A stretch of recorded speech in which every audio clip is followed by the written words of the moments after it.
وعلیکم السلام ورحمت الله وبرکاتو.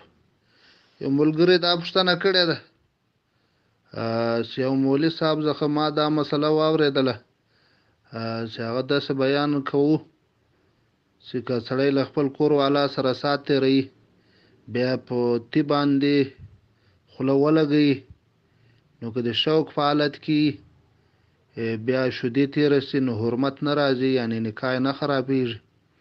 او که عام عادي حالت یې د شوق صورت نه وي، د شوق حالت نه وي، بیا که د شیدې د خپلې ښځې تېرې شوې نو بیا حرمت راځي.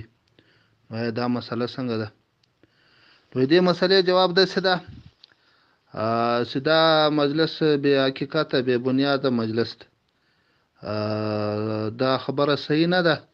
صحیح خبره داسې ده چې د ښځې په خوله د ښځې په تی باندې خوله ښول او د هغه شیدې تېرول، دا د خپلې ښځې شیدې تېرول دا ناجایز کار ده، حرام کار ده. فقهاو دې ته ناجایز ویلي دي.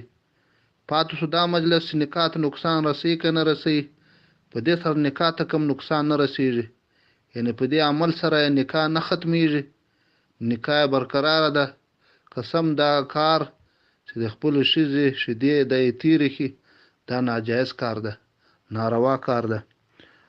موږ د مذهب مشهور کتاب دور مختار 2م جلد 449 صفحه کې قبیل کتاب الطلاق داسې عبارت راوړي. هلته د عنوان لګوي فروع مس رجل ثدي زوجته لم تحرم. او دارنګه فتاوی فریدیه کې 5م جلد 1 صفحه کې او نظام الفتاوا 3م جلد 103 صفحه کې هم دې مسلې وضاحت کړې ده. وبالله توفیق.